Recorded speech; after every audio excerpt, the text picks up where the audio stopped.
Good morning, good morning, good morning, and welcome to Monday Morning Business Foreplay, the strategic warm-up that makes the rest of your week hit harder. Hot takes, bold moves, and business unfiltered. I'm Colleen Stubbs. I am the founder of Simplified CEO Systems, and I help midlife entrepreneurs simplify their business so that they can lead with clarity instead of chaos. In short, I simplify go high level. I teach my clients how to simplify their business, what to automate and when, what they should delegate, and what they absolutely should do themselves. Today's guest is William Sammons, and we are diving into why referral marketing is still one of the most powerful ways to grow business. William helps entrepreneurs build stronger networks and create real business growth through intentional connections and referral relationships instead of constantly chasing new leads. And today he's going to walk us through his 5-day challenge that jumpstarts referral momentum, why making one genuine connection this week matters more than most marketing tactics, and how discovering your give creates stronger business relationships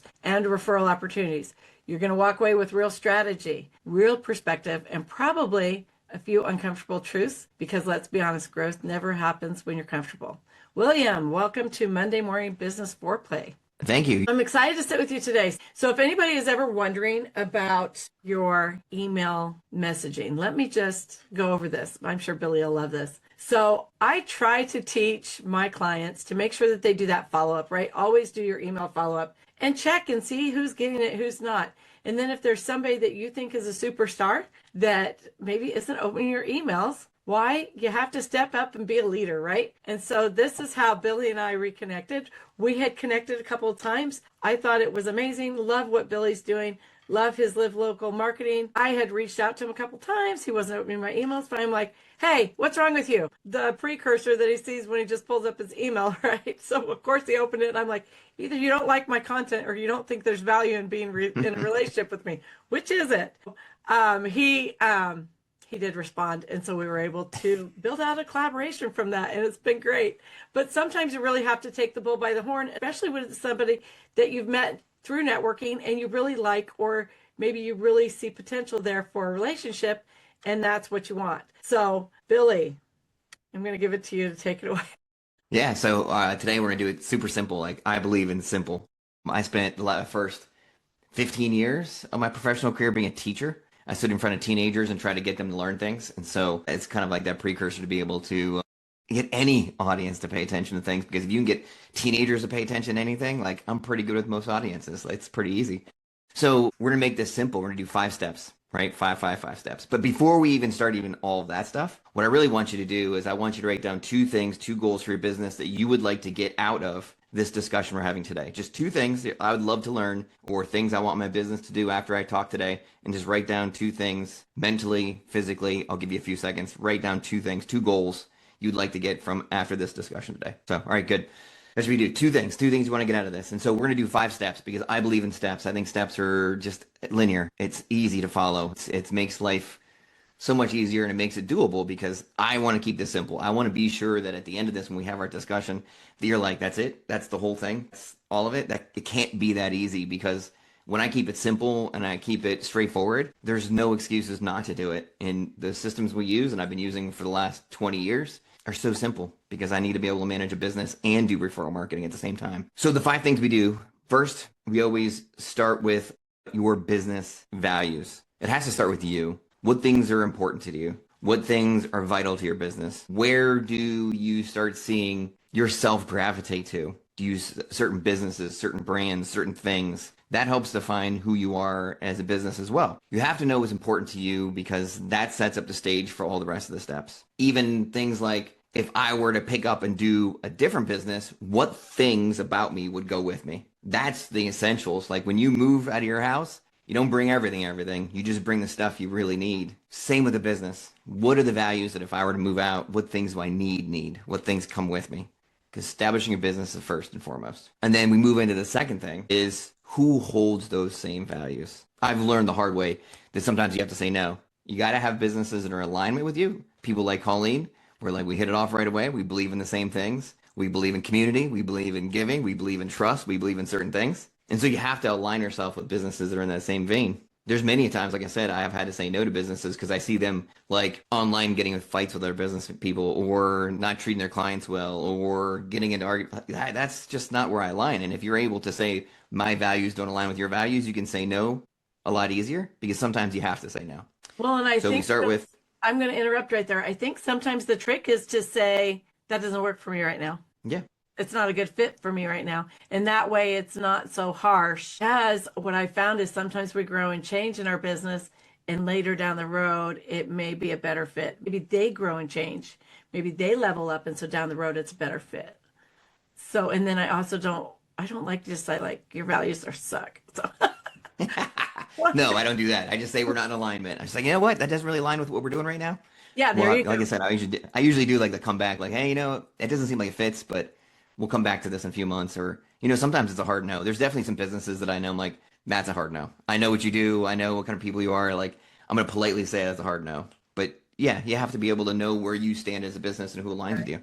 Those Right. people reflect you. Once we start getting into our next step, they have to align with you and they reflect you, right? You're working together, you're collaborating. That's a key part of this referral system. And if you're starting to collaborate and work with people that don't align with your goals, it reflects poorly on you. So you have to be very strategic. You got to be intentional with who you're aligning with. I agree So with that's the that. first two. And now our third one. The third one, and all right, so when I first got into it, I went from teaching and then I got into real estate. And then real estate was really where the referral marketing came from. I went to every meeting, every workshop, everything I could ever get a hold of to learn more about marketing. I was just fascinated by the idea. And all the meetings I went to, the workshops, the speakers, the guest speakers, all these things, they all talked about referral marketing. You need to be in referral marketing. That's where the money is. When you're paying a third party for cold lead lists, puts, you know, limits on your business. Do referral marketing. It's so much easier, so much better. And I would sit in that chair and I would be in total agreement. Yes, I want to do referral marketing. Totally get it. It's a great idea. I'm all in. And then they would say things like, we got to give. I'm like, all right, good. I can give. No problem. But then inevitably, the next question was, what? Like, what do I have that somebody else is going to meet? And that's really where the live local system started from because I never knew what the what was. I listened to all these people speak all the time about referrals and giving, and when you give enough, you return enough, and all the different gurus talked about all the things, and I never was able to they never took that next step and told you the what it is you should be giving. And so that's what the live local marketing is it's helping you create that value add. We do videos. So what I've learned to do is I go out into the community, meet all my local business owners. I even do podcasts too. But I started it with videos because it's so much more impactful. It gets so much more reach. People see your face. It gets to the point where like you're out there grabbing groceries and people recognize you because you're a tiny mini celebrity and you get opportunities that you'd never expect. But we started doing videos. And so I went out to the first one was the local brewery and they were just opened. This was 14 years ago. You couldn't even do it off your camera. You had to, or your phone. You had to have an actual camera and the tripod and all the stuff. That's how long ago it was. They didn't even have Blackberries. Didn't even have those. And so I went to the brewery and I said, listen, I've been here once in a while. I see what you're doing. You're great for the community. I want to do a commercial for you. I'm not going to charge you anything. And that's the value add because I realized that every business wants more eyeballs. They want more attention. They want more promotion. And that's the value add you're able to give any business. If you're in business, you want attention. And being able to do things like a video commercial gives them the attention they need. And so I went there and did the video commercial. And it went pretty good. If you look back at it now, it was really pretty basic. It's pretty bad. I had black hair, didn't even have gray hair back then. It was that bad. But I got to meet them. And then they started sharing it and I started meeting their audience. And then I'm like, that was a lot of fun. Let's go to the bakery and let's go to the school system. And I did a 3-4 and met different people, met people at the board of ed, did different things where I'm meeting different people because I'm like, I want to help. You doing a charity event? Are you doing this? I want to come do a quick commercial for you. And before you know it, I started knowing all the business owners.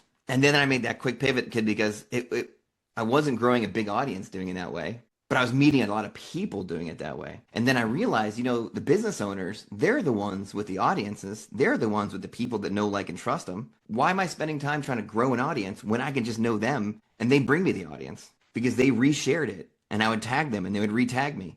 And when people were like, oh, this place is great. Do you know a person I would get referrals, right? And so I'm like, I should be focusing on that instead. And so I shifted the whole business to rather than growing a big old audience, you're not going to see me with 10,000 YouTube followers, but I do know 50 or 60 business owners in my community that if I ever needed anything, I could reach out to any of them and they would give me the things or they'd donate this or they would hook me up with a person. And likewise, when people are coming into the area, I'm like, oh, where should we go eat? go see so-and-so here, go see them there, go see Bobby, he's a good guy. It's it. I know everybody, right? And so that's the give. That's the value add that I took all those gurus and all the things I learned and I took that next step. You got to have an actual value add. One that you enjoy doing. I love doing video. Again, you could do podcasts or do something. But two, it meets their pain point, right? What is the thing they need? They don't need more blankets. They don't need hats. They don't need, they need more attention. How can you do something to get them more attention to help them grow their business, right? So one, again, know your values. Two, who you aligning with. Three, add value to their business. Those are the first three, and you're already gaining momentum. You're already doing the things you need to do. Four, then you start making those connections. Like I said, the first one I did was the brewery, and it's just, they knew me. I was in there every once in a while, not all the time. I'm not an alcoholic, but it was a brewery. Like, you don't go, it's not the old school way where you sit there after work and get drunk anymore. Breweries have like family games and food trucks, and it's like a social thing. And then from there, I also knew somebody that worked at the bakery. And then from there, they started telling their friends like, hey, you're looking for some business help? Billy, now people reach out to me, right? They just, right now, actually in 2 months, I got asked again for the third year in a row to run the food truck festival for the stem cell STEAM program for the school system, because they see me out working with businesses. They see me out doing stuff for the school system. They see me out doing these things. So 3 years ago, they reached out and they're like, hey, you seem like you know a lot of people and you're very trustworthy and you seem like a lot of fun. Can you help us with this fundraiser?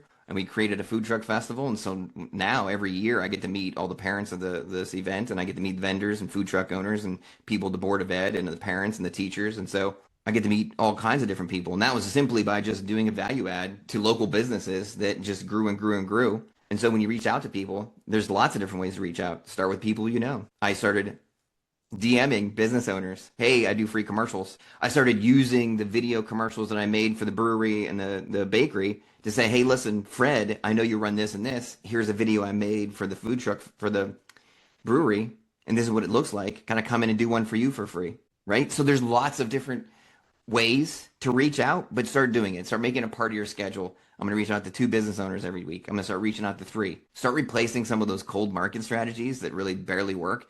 Start with 15 minutes. Cut it out. If you do 2 hours of cold calls, do 1 hour and 45 minutes and spend a few minutes reaching out to business owners for that last 15. And then you're going to start growing. It's going to be like, that was a lot of fun. I'm going to do a half an hour of reaching out to local business owners. Before you know it, you're going to do an hour of reaching out to local business owners. And before you know it, you're going to get rid of those cold calls and just reach out to local businesses and local business owners and start making connections with all them and growing a referral network instead of cold calls or cold leads. Yeah, Billy, I love that. And I'm just going to say that I'm going to give another example of real life, because this is one of the reasons we connected so well. So while I had my boutique downtown, I figured there was a really, I watch my books. I'm a business person, really watch my books a lot. And Nicole, get the chat. And anyways, I watch my books a lot.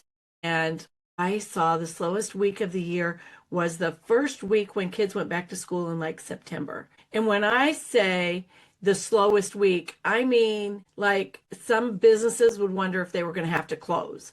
And so I saw a need to do something immediately, really, to change this up a little bit. And so what I did was I went and created a poker run. So we've seen this in real life, where usually it is motorcycle groups that go on a trail that they travel all day, and maybe they stop at different places. They buy a drink, they buy a snack, they whatever, and they get a poker card.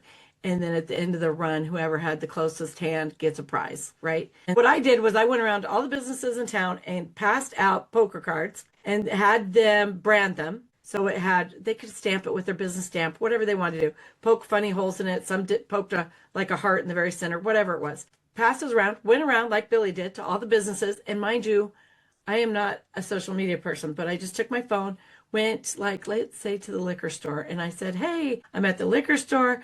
They are included in our poker run this week. And did you know that you can buy lunch here every day? They have a special lunch menu, and you can absolutely buy lunch every day here. This is what their menu looks like. This is their Facebook page. This is their contact information. Reach out to them. So I went around to all the businesses and did that, promoted every business that way. And then we opened the poker run. And people went around and shopped at these businesses, got a receipt stapled to their card. And at the end, we looked at the receipts. Whoever had the closest hand to poker won a basket. Now, every business had to donate a minimum of $20 product. The basket was worth $3,200. So it was worth it to play. And I will say I put in probably $300 worth of stuff from my business alone. So other businesses more and more. And that was fine. But I can't stop. but the impact it had on the community, not only the relationships I built with these businesses, but what it did was the least amount that it raised the sales for that week for these businesses was $800. If you're in a small town where your rent is $300 or $400, having an influx of $800 in 1 week was huge. Really getting out there. And those people, even though they didn't know me before, I assure you, I'd never stepped foot in the liquor store before then. They didn't know me, but now they know me. Yep. You know, the people that there was somebody, a young man, he's probably 19, putting in an ice cream shop. That's how he started that was like his second month open, was getting to know me that way. So really putting yourself out there. Now, Billy, when we're bringing this online, because so many of us obviously have online businesses, I want to hear from you kind of what that looks like online, and then from anybody else, what they've done as far as this online. Yeah, so I mean, it's just easy online. You're still making connections, like you and I connected this way, Right. right? So we had a meeting and we did some things. It's the value add, really. That's the next step that really solidifies it, right? So if I were like, hey, Colleen, let's meet. You're like, all right, cool, I got time. But if I was like, hey, Colleen, I've got this podcast and I'd love for you and I to go on there and spend 15, 20 minutes talking about your business, you'll make that a priority versus like, let's just sit down and have a cup of coffee. Right. Adding that value makes all the difference in the world. And so we preach and we talk about that, and we just try to make solid ad values when we teach the live local process, right? So there's got to be a thing that you do that helps Colleen or whoever you're trying to connect with their pain point. And that's for Colleen, is getting more attention. Right. And I love that because it's not more work for me. It's not like I have to go learn something to bring you some value. It's that we've already aligned, and so our value shares across the board. For instance, I'm just going to throw this out here. Kay's in here. She has a group called Women in Alignment. I'm in that group. I'm free to teach a class on there if I want to, bringing my value there. But she provides like value in that she provides many networking things that I can go to. Where I like going into the Women in Alignment networking because it's a smaller group, and because in my collaborations, I have seen value in what I do when I go in there, and I'm able to share it on that level without stretching out more than I already am, right? I'm not trying to create something new to bring. I'm just sharing my expertise in a room of people that are aligned with me. That's the same thing with you, Billy. I've seen you do that over and over again. I think that's the key. I think so many people feel like as entrepreneurs, especially online, they have to do it all themselves. When reality is, when I teach my clients to find people to automate or delegate to so that they shine better, right? We want to find somebody who's better than us at a certain area of their business and let them bring that into ours and shine it. That makes both of you look a lot better in the first place, but also that doesn't have to be a pay delegation. That can be a collaboration. When I say to Nicole, look, Nicole, I don't know commercials, but I do know how to talk about business, and I'll go talk about our joint venture everywhere,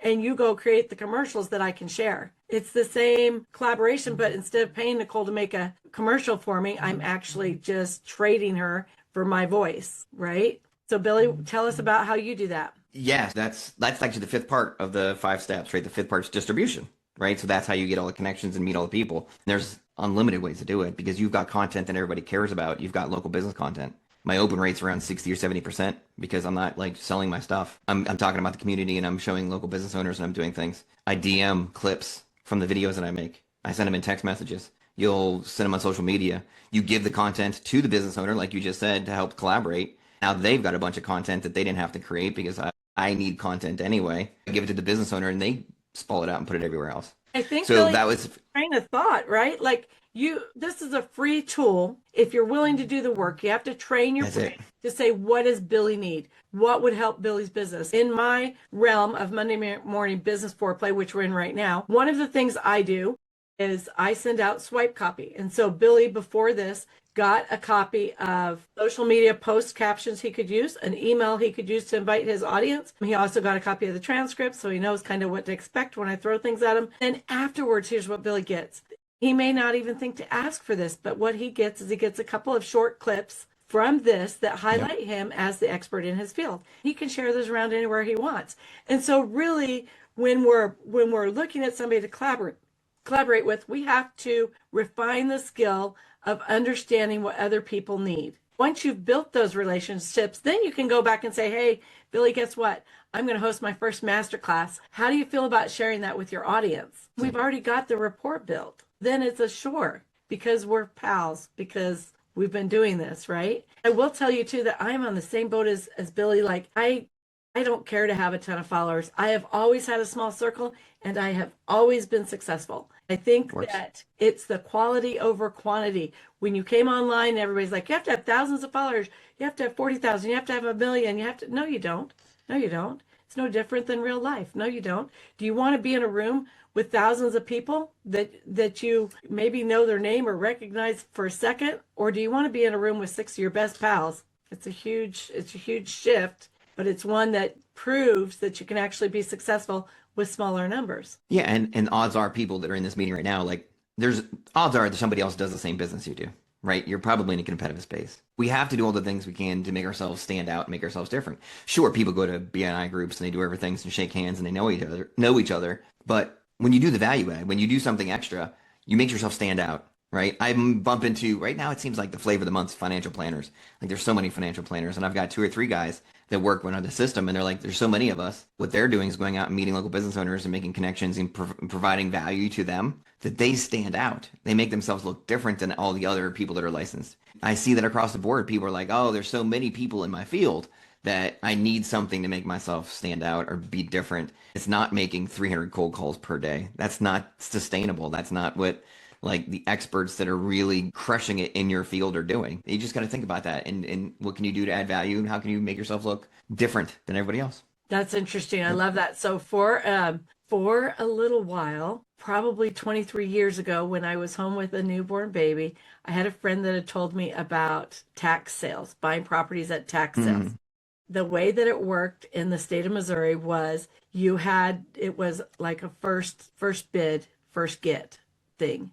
I knew walking into that courthouse with 150 other people that any property I wanted to bid on, I had to be the first to bid. There's not a lot that's separate from people. I'm a very vanilla person, brown hair, short, white woman, nothing, nothing. What I did was I put on my brightest floral shirt and my big hat. I had a bright pink hat with a big purple flower on it. I went in just like that's how I dress every day. I sat in the front row. And guess what? I probably won 15 properties that day because I was the first one seen, because I stood out, because I did that thing. I took extra care before coming and I didn't just go have breakfast and then roll into town to buy some properties, right? I knew that I needed to look different going in. So as we're going into these relationships, if we know that we need to set ourselves apart, then we can finesse that in the back end. You can literally create what sets you apart as your lead magnet into relationships. Not so much looking for clients, but even into building relationships with collaborators.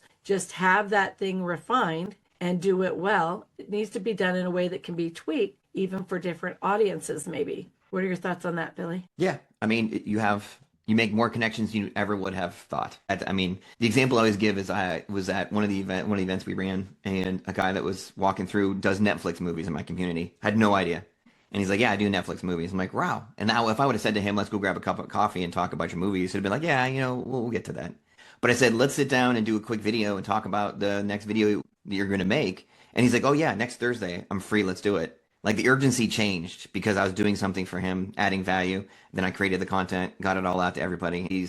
He got more butts and seats. He started putting the movie in our community and he got more attendance because of it. So it went from like, yeah, we'll grab a quick coffee to, yeah, let's sit down and do that. And I made a different kind of connection and it was more meaningful. I love that. I think that it's important to make sure that we're bold in saying what it is that we're bringing to the table, right? Like, let's do this. Yes, got to have it. However, whatever it is that you're bringing into it, just be sure to be bold in saying that and clear and articulate that so that they understand. That will also help you skip the little one-on-ones or coffee chats or things of that nature, right? Because I think when we're just like, yeah, let's chat, that's not quite it. It's like, let's get down to it. Let me take a look inside your back office. I have a checklist that I can go over with you, and we can really figure out very simply what you can do to take a lot of your load off next week, so that you have a new vision going forward next week, and just offering that value so that they know they're going to walk away with some clarity is huge also. All righty.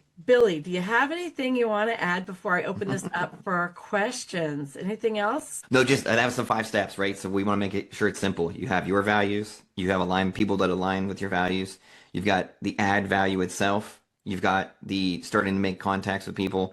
And then you got the distribution. That's it. The 5 steps. Just keep it simple. What's the KSS. 5-day challenge? And that's basically what it is, right? So the 5-day challenge, you should hop into that first day and it goes over some strategies, some specifics. It really breaks it down a little more specifically with strategies. But it's basically those 5 things, more specific. And by the end, once you hit day 5, you should be able to get out and already make contacts with people. You should already be making referral partners. You should be already talking to Colleen about how you can clean up your CRM and start getting in front of people, because once you start making these contacts, the CRM is vital. Colleen knows that, and she can talk to you about that some more. But when you have the content that's locally based, your open rates will be very strong once you give people value, something they actually want to look into as well. So 5 steps, keep it simple. By the end of day 5, you should be able to make videos and you should be able to get in front of people and start building your database up, start knowing more people.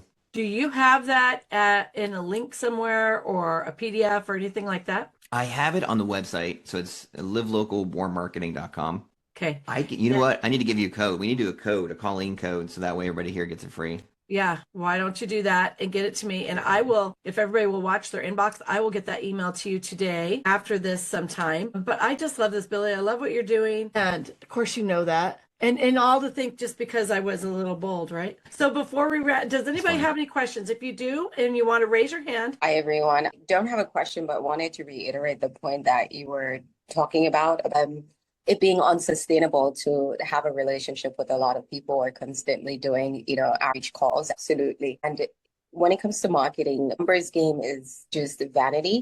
And the most important thing you should focus on is influence as well, because if you have a large audience, but you don't have influence, it's not really as valuable. The numbers then don't really matter. So it's very important that you have strong relationships, which is a few key people that also have influence as well, or align yourself with people who have influence. And when you network, you should definitely network with intention, not just network for the sake of networking, but have an intention. Why are you meeting this person? What is your goal? What are you trying to attain? It's just absolutely fun. I just wanted to reiterate some of the points that you made earlier. So thank you so much. I love that, Kay. Thank you for that. Anybody else? Go ahead, Carl.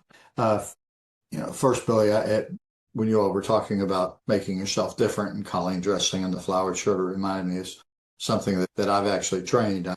I tell people that you might want to be quite distinct in your business, or you might become extinct in your business, because if you're the same as everybody else, nobody pays attention. It's kind of like I tell realtors, why don't you call yourself an acquisition specialist? Because that's the same thing as buying, selling real estate. But if everybody says they're a realtor, nobody's paying attention to that. And the other thing is what do you think makes you distinct at what you do? What are you doing different than other people are doing? Oh, you're asking. So, I mean, the giving part of it, like, it's really weirdly tough to give sometimes to people because they think you have an angle, right? Breaking down that trust barrier to give.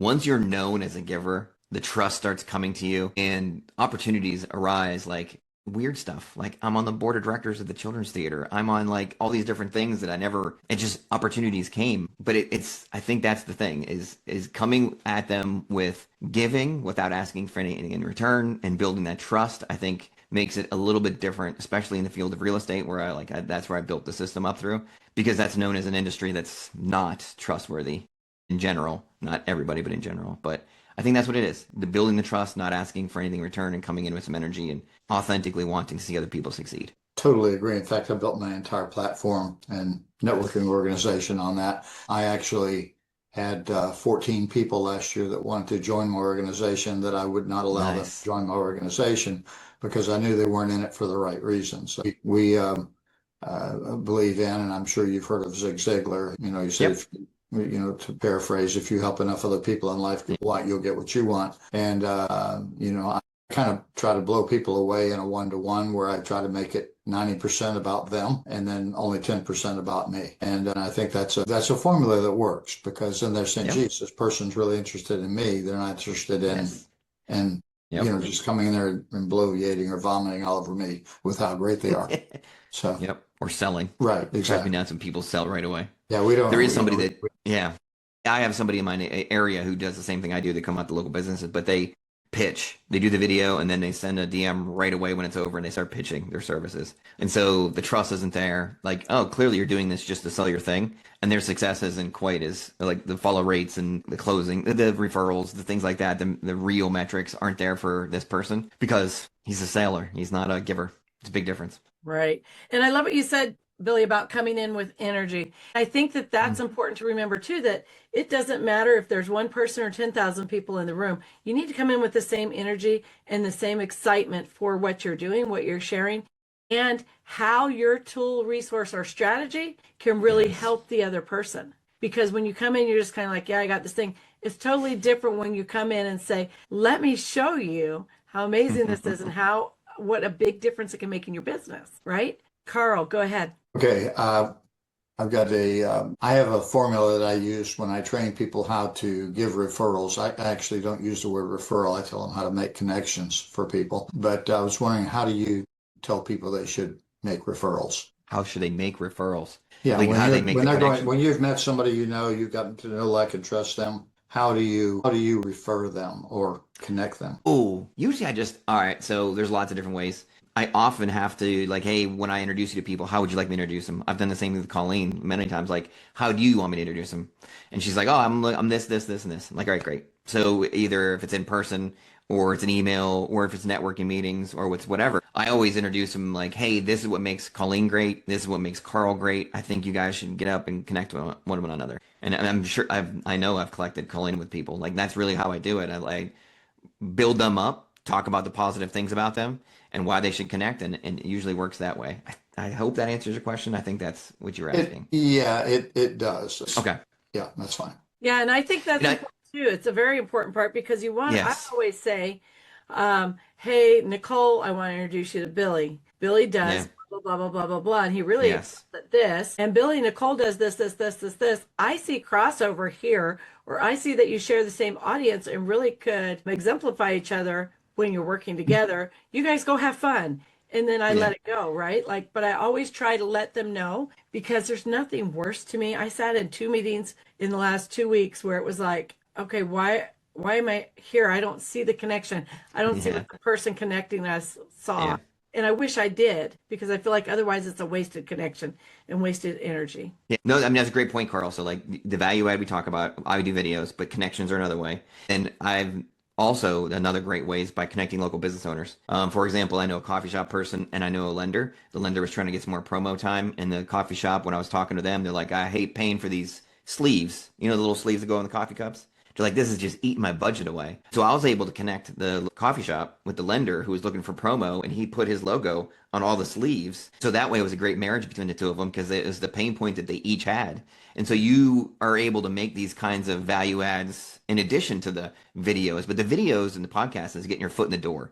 That's the thing that, like, is the catalyst that the Zig Ziglars are like, give enough people what they want. You're like, that's great, but what? You know, and that's kind of where I came from that space. I've got 3 questions for you, Billy. Are you ready? Yeah. Okay, everybody get ready. Here comes the hot takes, bold moves. We're ready. What's one thing everyone in your industry is doing that you think is complete BS, and why are they still doing it? Cold leads. People are still paying for cold leads. They're paying thousands of dollars, tens of thousands of dollars to buy lists so that way they can call and bug people at all hours of the day. There's even strategies and systems like, oh, if you call 9 a.m. and 11 a.m. and then 12, like, that's just terrible. It just feels painful to have to pay somebody thousands of dollars for permission just to bug somebody 3 to 5 times a day. And even then, the conversion rate's only like 3%. And that's if you've trained and you know exactly what to say and how to manipulate people into buying your thing. And even then, those people that buy your thing always, not always, often have buyer's remorse. And they end up not being long-term clients anyway.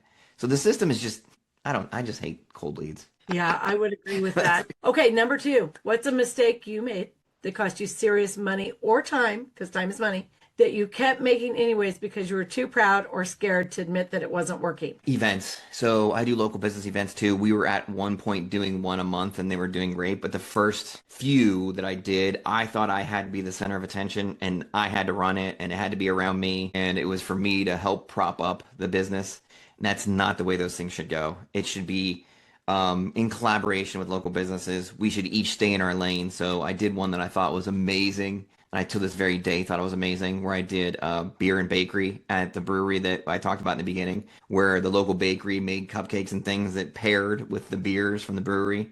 And it all was so delicious. And it was so, no people. I had zero people show up. Had I made content and things for the brewery and the bakery, so that way they could share it out and made flyers for them and I would have invited them into it instead of trying to be the hero, it may have done a little bit better because I would have been inviting multiple audiences. But no, I thought I had to be the hero to bring everybody together and save the day. It's not. It's a partnership. It's a collaboration. And I learned my lesson pretty quickly after several of these flopped. But they did better in the long term. I love that. And the truth of the matter is that when you do your collaborations right, you sure Yes. lighten your own workload. Yes, you sure do. It's So just much so better nice now. to spread Yeah. it around to everybody. And when you don't step up and be like, I did this, then it gives everybody else the opportunity Yes. that you're collaborating with to feel like I did this and I did this. And that gives them the power punch that they need to keep going and to share it more and all of the things. And so somebody told me, who was I in a meeting with, that said that they have a friend that started all these nursing homes and then would pass them off to people. He was still the big, quiet, silent partner behind, but every time that there's a new opening of one, he's nowhere to be seen. It's always the person he passed it off to. I think what his pal said to him, you are working so hard on these. Why don't you show up and take some of the glory for it? He said, because I don't care to. It's their minute to shine. Yeah. Let them do it. It's a lot less for me. Let them do it, And that's how we went from starting his first nursing home to having 14, was by staying the silent big partner in the back and letting the other people shine. There's just so much to that. I think that the focus online has been like, be the expert. Well, guess what? Sometimes the leader is the silent one. That's the support system and that keeps it going. You don't have to be the front screaming and cheering. Okay, number 3. If you could give one piece of advice to someone trying to grow their business through referrals, but it would go completely against the grain, what would it be? And why is it worth the backlash? And you can't say stay small. Giving. I think that's the biggest thing. Giving. People think that if you give that you aren't gaining, and it's just the opposite. If you give and give without selling or give without selling something right away, then your business will grow. It's about making the connections and the collaborations and building the trust rather than getting something right away. I think that'd be it. Giving. Intentional, strategic giving. Genuine. And stuff. Billy, what makes you to trust that someone is a good referral? So if you know someone who needs something and you recently met someone, you don't know too much about it, but you see that that person offers a good quality service, but still how can you be sure that that person is going to provide a good quality work? Yeah. That's a great question. So there's definitely people that I don't know, and usually I do like a little dive into their social media and see how they interact with their audience, see kinds of things they post, see what kind of like reference or testimonials and things they have. A lot of times if they seem genuine, trust a little more and then trust a little more and trust a little more. Maybe I'll sit down and do like a video with them, or I'll sit down and do like some collaborations, or, there's always audit style questions too. We always ask them like just things about their business, about their values, things that are important to them. If it's most of the businesses I know, so I usually skip that part. But if it's somebody I don't know, I usually do a pre-interview and I'll sit down and say, listen, we got to go over a few things just to make sure I hit the mark when we sit down and do a video or do some kind of collaboration and just have a talk. And usually you can kind of feel them out a little bit, slow step it, get a little bit more, don't go all in perhaps like right away and just start to all your trust, but just pre-interview is good. Following their social media is good. Seeing their testimonials are good, and just gathering a little bit of data about them a little bit at a time, seeing their LinkedIn profile, just, slowly kind of like internet creep on them and just kind of check out some information and so forth. And the pre-audit's good. And if you want a pre-audit, I can email it or I can send it to Colleen and you can send it out too, because I have a series of questions. I always sit down with them if I don't know them and just have a chat about their business. So those are always the ways I do it. Yeah. I would love Yeah, that. And I actually Yeah. sent you a connection request, or I guess. Cool. I would love that audit list as Yeah. well, Billy. Yeah, I'll send it to you. That is so good. And I think, Estefan, that one of the things is that you learn to trust your gut. It's just like anything else. If you do it enough times, you get better at reading people, but you can still fail sometimes, but you do get better at reading people. And so you're able to make that judgment call easier as you do it more and more and more. Go ahead with your question. I recently had a case when one of my potential clients asked me to send them phone numbers of my previous clients to who she can reach out to tell to ask them about my work and my approach and everything. Actually, 2 or 3 people let me to share their numbers because they are just too busy. How would you overcome this type of issue? No, I think the way you did it was fine. Ask the people like, hey, listen, I've got some people that are looking for referrals. We had a great experience. Is it all right if I give out your email or phone number? Sometimes email No, might be but easier, no, maybe text message. sorry. So my question was that very few people agreed to share their numbers because most of them they're just was saying, okay, I don't have time for this, and Right. And so did They're too you busy. collect, and that was not sorry, and there was no bad intention behind it, but they were Mhm. just literally that busy. Right. So what I do when I'm done working with my client, before I wrap up the client part of it, I do a 2-minute recorded testimonial with them and also get a written testimonial, or even just a 2-minute recorded testimonial.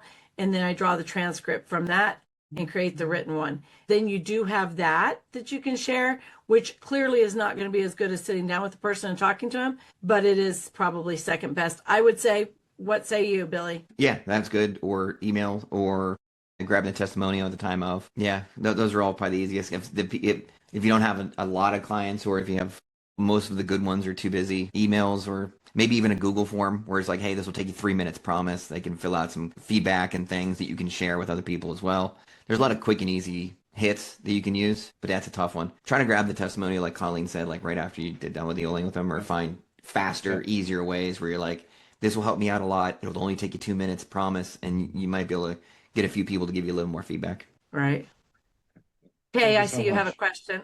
My question is, if you had a partnership, the partnership is no longer in effect. There has been some changes. You'd realized some misaligned behaviors within your partner and Hmm. severed the relationship.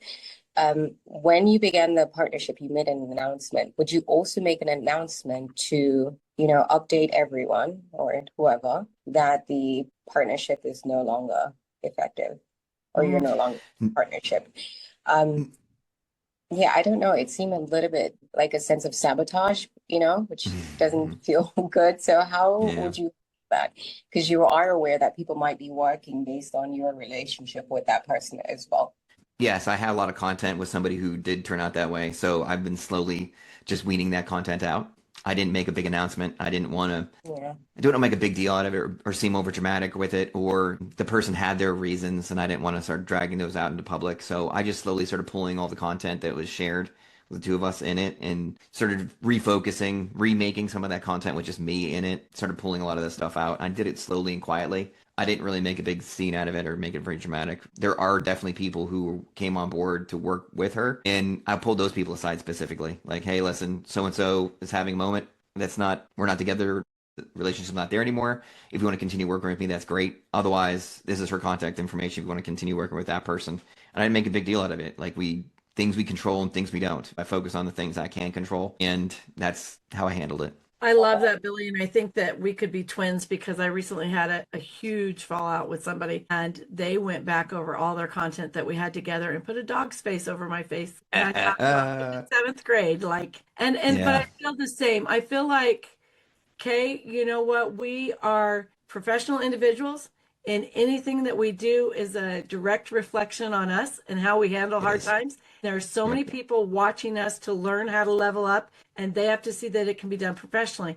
It's okay if people like hear the other person's side and jump and run. There is never, if you are good with yourself and God or whoever your upper being is, your inspiration, then there is never a time when you owe an explanation. And people who know you know, trust, and believe in you. And since I had this fallout a couple months ago, I have had many, many people reach out to me and say, hey, I'm getting Yep. ready to do business with, or I just wanted to reach out and let you know I'm starting to do business with. And I'm like, okay, well, I just want to be clear and entirely transparent that this has not been a good experience for me and that you're willing to work with them. But please know that if I could go back and remove my name from ever having anything to do with them, I would, and just leave it at that. I don't need to describe, I don't need to edify my decisions. It's me, and I'm a professional woman, and this is where I stand in my business. And my standard is not the same as everybody else's, and that is okay. I have a very high integrity standard, and I understand that not everybody wants to rise to that. That's okay. It doesn't lower my standard or my professionalism. Okay, so this has been super fun. I think I know everybody that's been on here. I will get this information that I get from Billy out to everybody. If today's conversation has helped you see something differently, if it's helped you make one clearer decision or take one meaningful step forward, then this hour did exactly what it was designed to do. Because clarity creates momentum, and momentum beats motivation every time. Huge thank you to Billy for sharing your experience and your perspective with us. And if you found value in this conversation, please share it, tag someone who needs to hear it, or invite them to join us next week. I'm Colleen Stubbs, and remember, don't lead your business in reaction mode. Build systems that support the life you actually want, and start your week on offense, not defense, by joining Monday Morning Business Foreplay. Thank you for having me on.